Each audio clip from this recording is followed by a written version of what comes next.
Welcome to So Much Crime, So Little Time, Summer Shorts. I'm Jeff. And I'm Dee, and in this episode, we'll introduce you to DNA ID, specifically episode 79, Jeanne Childs. We haven't listened yet, so no spoilers are possible. Here we just introduce the story and take a quick trip in the time machine. We'll also have a link to DNA ID in our show notes. In our next episode, we'll discuss the podcast, but right now, let's put on the sun cream, grab a cold drink, and preview this crime.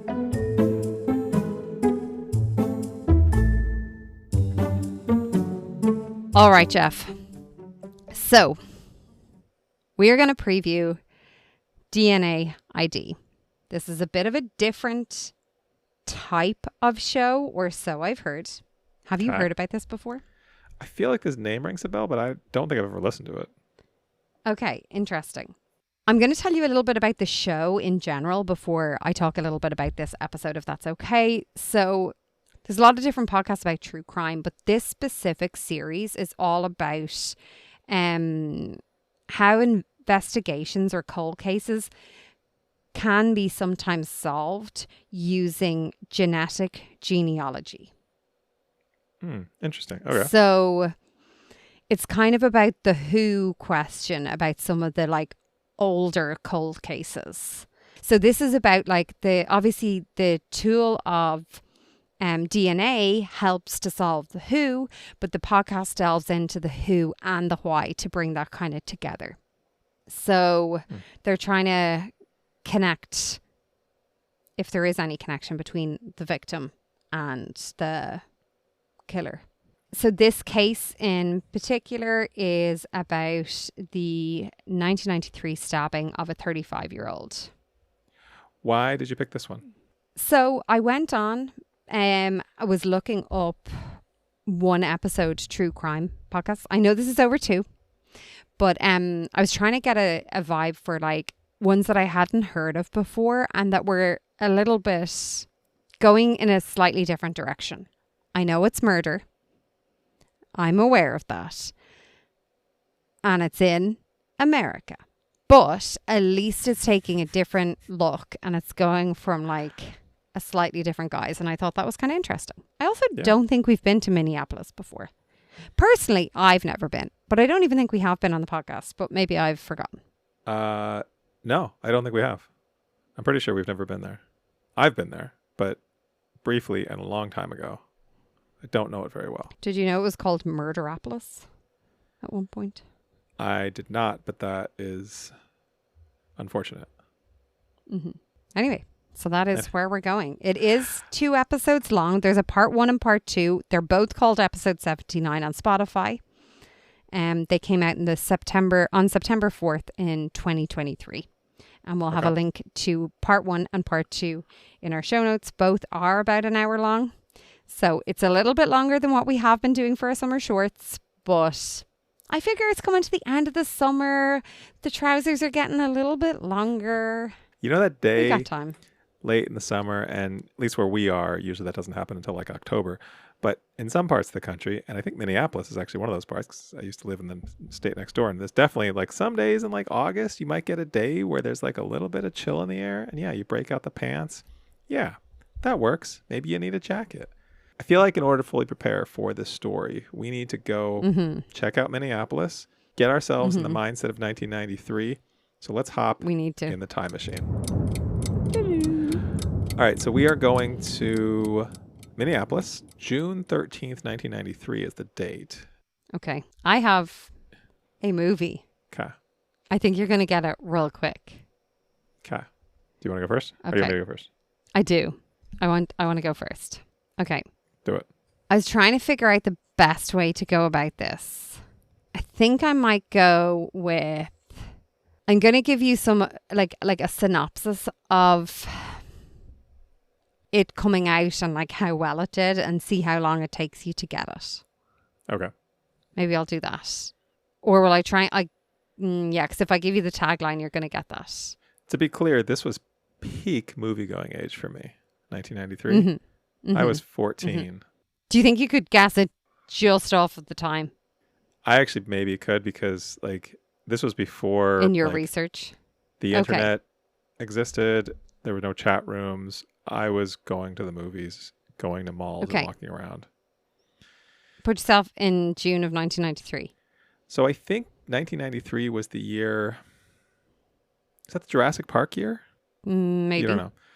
That might have been later. What else came out in 1993? Is that You might have guessed it already. was it Jurassic Park? Yeah, No shit. Are you it kidding? was. No. Fuck's sake, Jeff. Okay, seeing as you got it so quickly, you're going to have to guess some of my facts here because I didn't bring much because I was like, he's going to guess this so quickly. So I'm going to see what you remember about this, Okay. but very specific. You wouldn't have seen this in the theater. You were too young. Yeah, I was 6. I went opening 5. night with my brother to see this movie, and then I went and saw it, I think, twice more in the theater that summer. I saw it at home at one point and I was scared shitless. I was terrified Don't know going what home age from it the was. movie theater, and I was 14. So those velociraptors were scary. Okay. Do you know how the tagline the film was marketed with? Give me the first word, or a word. A- Don't. An Don't. adventure. An adventure. Oh, an adventure 70 million years in the making. Very close. 65 million years in the making. 65 yes, million that years. was it. Okay. Mhm. Okay. Do you know where that came from? Where the tagline came from? Mm-hmm. Was it? No, I don't. I actually Do you know? have the reason here. No, I have the reason here. And like it made sense to me. And now as I'm looking at it, I'm like, I don't understand what that means. I'll read it to you. Maybe you'll understand what it means. It was a joke Spielberg made on set about the genuine thousands of years old mosquito in amber used for Hammond's walking stick. Did you know Yeah, that? sure. Well, not that that's where the tagline came from, but that tracks now. Mm-hmm. And I need to say, like, yes, I saw the movie opening day. I read this book, which came out maybe a couple years before the movie. I don't know how many years before the movie, but I read that when I was maybe 10 or 11. I stayed up all night reading that book. Terrified me. And I wrote a long, like month-long research paper in college on this movie and Schindler's List because Spielberg did those movies back to back. Mm-hmm. I have a lot of stuff in my head about this movie. I've seen all the sequels except the newest one, which just came out, which the Scarlett Johansson one. I don't know. We'll see. I'll see it eventually. It was a blockbuster hit and went on to gross over, give me your estimation, over how much million worldwide in its original theatrical run. 300 million. Mm-mm. Higher or lower? Higher. 500 million. Mm-mm. Higher? Yep. 800 million. Mm-mm. Higher? Seriously? Mm-hmm. $1 Mm-hmm. billion. No, it couldn't have made $1 billion. Mm-mm. No movie made $1 billion at that point. $950 million. 914 million worldwide in its original theatrical run, apparently. Surpassing Spielberg's own, what? To become the highest grossing film of all time until another movie. So tell me what it surpassed. Spielberg's. E.T.? Yes, well done. And it became, so then Jurassic Park became the highest grossing film of all time until what movie? Titanic? Mm-hmm. And Is that Titanic right? surpassed it in 98. Yeah. Obviously, Titanic came out in 97, but it surpassed it in 98. Sure. Good job. All right. Good hustle. Yeah, yeah, there you go. proud of I knew myself. you'd do All right. real well on that. Yeah, that's playing to my strengths here. When you said 1993, I knew I was in a good spot. Yeah. Alrighty. I want to do some trivia about one of the biggest attractions when you go to. First of all, I did go to TripAdvisor and look at restaurant reviews, and the number one restaurant review was this place that was like a Greek restaurant, and every single negative review, the owner wrote back this heartfelt message, like apologizing for the bad experience, and it just broke my heart, and it wasn't funny, and so I'm not bringing that to you. Oh, we should plug the place though, being like, they're great. No, I closed it. Okay. But instead, I thought, well, what else is there going on in Minneapolis? And there is the Mall of America. So Okay. I have a couple of quick trivia What? questions for you. What? What's What is the Mall of America? Don't Google it. Don't Google it. Don't Google it. Sorry. Oh, sorry. What is it though? Mall of America is the largest mall in the United States. It is absurdly large. It opened in 1992. So it's the one mall in America, and it's in Minneapolis, It's just the biggest mall in America. and it's called the Mall of America, and they put it in Minneapolis. It's called the Mall of America. So where our story takes place in 1993, this opened in 1992. So it had just opened. It has Interesting. a roller coaster. I think it has like a hotel in it. It's massive. Whoa. But this is not the largest mall in North America. We actually talked about the largest mall in North America back in Sea of Lies. Do you remember where that was? Well, it has to be.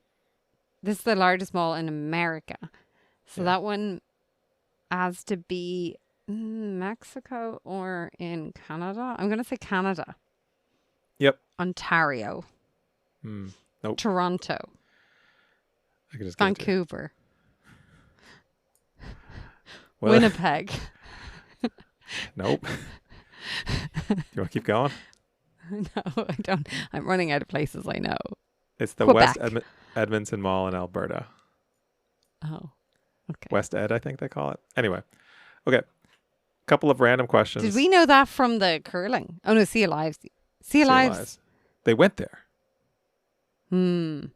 When the daughter was being transported back to testify, I think the agent or whatever took her. Yeah. Yeah. Okay. But the Mall of America, when we did that in Sea of Lies, you were mad at me because I didn't ask you how many stores there were in the West Edmonton Mall. So I'm going to ask you now, how many stores do you think there are in the largest mall in America? Wow, I really take exception to the bizarrest things, and then I totally forget about them. And then when my daughter does that to us, I'm like, where does she get it from? Okay, sorry. Are you giving me? Okay, sorry. You're asking me. Just what do you think? How many stores do you think it has? Fuck, I've no idea. It's more than 10. 212. Higher, much higher. 449. It's pretty close. It's around 500. Oh. How many parking spaces do you think there are? Like 1,000, because like everyone in America has to have. No, not 1,000. No. That's way too low. Hold on. Because it's cold there. It's going to snow. Yeah, very cold there. Famously cold there. 32,000. That's way too many. Okay. 20,000. Still pretty high. Yeah. Oh, 15,000. That's pretty close. 12,287. Okay. All right. I have two more questions. You guys, and no public transport, I'd say. Actually, you can take a train from the airport, Minneapolis, to the mall without ever really having to go outside. That's pretty good. Because, you know, as soon as you get off an airplane with your suitcase, the first thing you want to do is go shopping. There's a hotel there at the mall. The typical visitor to the Mall of America, what do you think on average that person spends in one visit? Oh, $103. It's higher. What? Average? Kids included in this average? I don't know. I got this from Mental Floss. Okay, well, if kids aren't included, that's okay. Let's presume they're not. Okay. $222. That's too high. Oh. Somewhere pretty much in the middle. 171. Almost on the nose. 162. Oh, close. All right, my last question. Mm-hmm. You can get married there. There is a place I called can't. well, not you. Other people can. There's a place called the Chapel of Love. And as of this Mental Floss article, which came out in 2024, how many people do you think have chosen as their wedding destination the Chapel of Love in the Mall of America in Minneapolis, Minnesota? Actually, technically in Bloomington. Just to be clear, it's a suburb of Minneapolis. 92 to 2024. Yes. It was open in 92. Yes. I don't know if the Chapel of Love was actually. That would be a helpful fact that I do not have. I think it actually was. based on what I read. I actually found this in 2 different sources. It was on BuzzFeed as well. I use real sources, BuzzFeed and Mental Floss. Was that a dig? I also use ChatGPT, and then it told I've me stopped wildly. using ChatGPT. No, I did. And because it gave me a wildly different number, and so I went and looked somewhere else. So I stopped using ChatGPT because that time it did something incorrect for us. I asked it when it said a wildly different number than what I'd seen on BuzzFeed, because the BuzzFeed article was old, and then it gave me a wildly lower number, and I said, "What's your source?" And it said, "I actually don't have a source." Okay, what do you think? Did you just make this up? Yes. Okay, so we're talking like 30 years. 32 years, 32 years of that. Okay. And we're talking 365 days per year. Most years. So we're doing like, yeah, I mean, give or take. So we're like, that's a lot of days. 9,000. I didn't think you do so There much has to be at math. least one a day. I have no idea. Do you want to know how much? Do you want to know how much it costs to get married there? I can tell you that. Yeah. 1,500 people. Wedding packages start at $249 for the couple and up to 12 guests, and go to more than $4,000 for a catered affair, not including flowers or photography. 1,500 couples. No, that's much too low. Whoa. 20,000 couples. Much too high. 12,000 couples. Closer. Too much to give it to you. Just like the cars and the couples. 7,500. Over That's a lot of 7,500. people. It's a lot of people choosing the mall as the place that they got married. Yeah. Maybe they came from the airport on the train and were like, well, you know what? It's too cold to go outside. That's probably it. All right. That is our time. And they went on a machine. roller coaster. Like, it was a whole holiday and they didn't have to leave go outside to the cold. Thank you for thank you for You're that. welcome.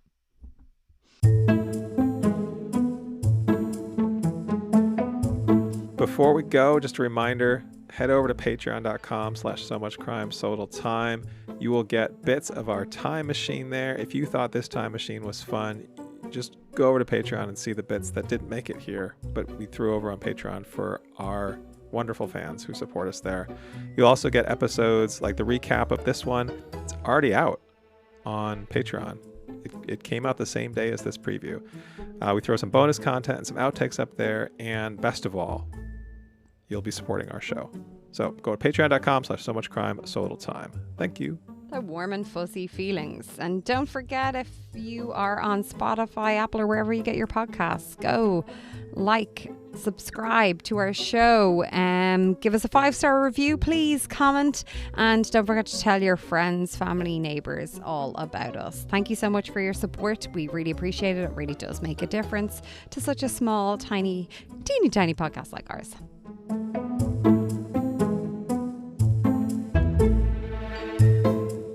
Next time, we'll have a listen to DNA ID. We'll discuss the crime, the show, Minneapolis, everything there is to say about this episode. There's 2 episodes. There's 2-parter of DNA ID. That's on the next So Much Crime.